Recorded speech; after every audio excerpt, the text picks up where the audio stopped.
Hey, what's up guys, Rev here. So we talk about a lot of drama on this channel, but most of the time, it's just that. Pointless drama, where most of what we cover features dumb people saying or doing dumb things. It's quite rare that we encounter people who are genuinely disgusting and dangerous human beings, but I regret to inform you that in this video, we will be covering one of those rare exceptions. We're dealing with one of the most infamously vile people to ever touch this platform. Today, we're talking about Kero the Wolf, a well-documented zoophile, and his recent attempt to rebrand as a Vtuber. Now, hearing the name Kero the Wolf, you either have no reaction because you're unfamiliar with who he is, or a chill of disgust just went through your body because he represents one of the darkest chapters in YouTube history. Kero the Wolf's crimes are well documented and public. He has a Chris Chan level of documentation with hundreds of pages of documents, text conversations, photo and video evidence of his interest and participation in the sexual abuse of animals. Years ago, he was forced out of virtually every community out there, but over time, he has made attempts to find his way back in, this time being his most brazen attempt, hoping to quietly rebrand as a VTuber with a new name and a voice changer, which is enough to enter my jurisdiction, but I'm looking for any reason to remind and inform the public of what this guy has done. Now, like I said, Kero the Wolf is one of the most documented YouTubers ever, and there's virtually no way to cover everything he has done in depth when there's documentaries out there that are over 5 hours long, so I will do my best to condense the timeline of events before we look at his ridiculous attempt to rebrand as a VTuber. So I'm going to speak largely in a way summarizing the events, and if you want the hard evidence and all of the related screenshots,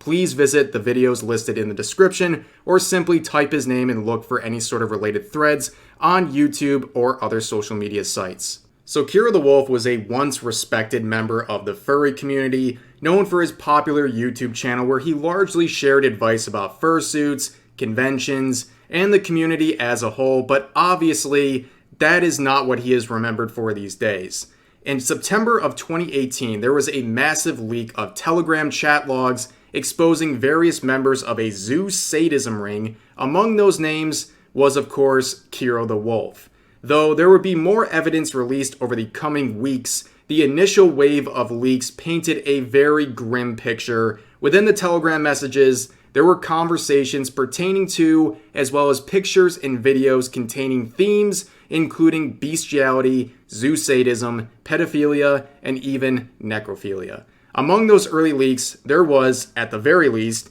evidence that Kero the Wolf shared countless conversations with various members of the ring about his interest and participation in these crimes. Besides happily receiving photos and videos from other ring members containing the sexual abuse, torture, and murder of animals, Kero the Wolf described how he had sexually abused several animals in the past, including his own dog and even roadkill as well, the kind of acts he hoped to continue carrying out in the future. For the even initial glance the internet took combing through the leaked Telegram messages, people knew this was really bad, including Kero the Wolf, who began launching his defensive. Shortly after the leaks, Kero the Wolf posted this now meme-like tweet claiming that his Telegram had been compromised by Iranian super hackers, citing the latest related IP coming from Iran as his evidence, which, if you know anything about how VPNs work, you know how meaningless the location of an IP is in this scenario. Well, as the evidence continued to get processed, people began questioning Kero's innocence, and it seemed that this Iranian super hacker excuse was not enough to explain the hundreds of incriminating messages made in his name. That is where the Kero the Wolf denial campaign began, claiming that he is not the Kero in the Telegram messages and that he was being framed in a case of mistaken identity, something that was initially and very thinly supported by the fact that he was falsely identified in one of the leaked videos where a dog was being abused, as if being cleared in one video out of the hundreds absolves him of everything else out there traceable to his name, but nonetheless. So within the coming weeks, his claims of innocence became more and more unbelievable. Thousands of internet users were working around the clock to connect Kero the Wolf to Kero from the Telegram leaks. Turns out, there were many connections that were way too significant to be a coincidence. This includes the dates in which Kero on Twitter and Kero on Telegram posted purchasing a new fursuit, the dates where both accounts were similarly mourning the passing of their dog, similarities between the layout of their homes caught in various photos and videos, as well as similar evidence comparing the dog featured on the two accounts, and not to mention some shared and very specific fetishes involving animals that I can't even describe on YouTube. And as internet users began to push these damning connections even more, YouTubers were also picking up this story, including people like Medicare in a series of related videos, casting more and more doubt on Kero's innocence with every upload.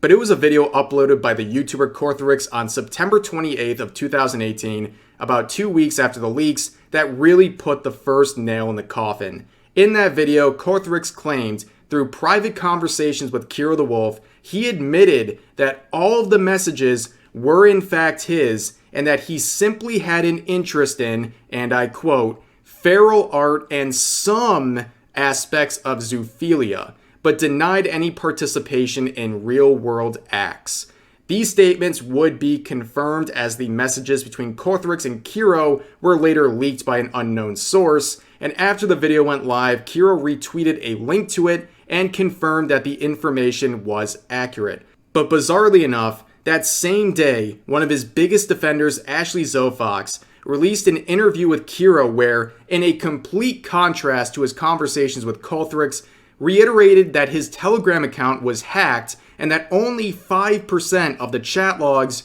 were true, and that he only went on there to discuss fictional feral art where he accidentally befriended now convicted Zoosadists like the infamous ring member named Snakefang. Well, right about that time, another round of nails in that coffin were launched, this time a video of Kero the Wolf sexually abusing his dog in a gut-wrenchingly disgusting scene, as well as another video of him involving a dead fox. Well, as you can imagine, at this point, it was completely and utterly over for him. He was doxxed over and over again, and evidence of his crimes were filed with his local police department. In a Twitter thread posted on November 8th of 2018, Kero the Wolf stated that he was under police investigation and was taking the situation seriously, and apologized to the furry community for the trouble he had caused. In the following year, he released a series of statements, including tweets,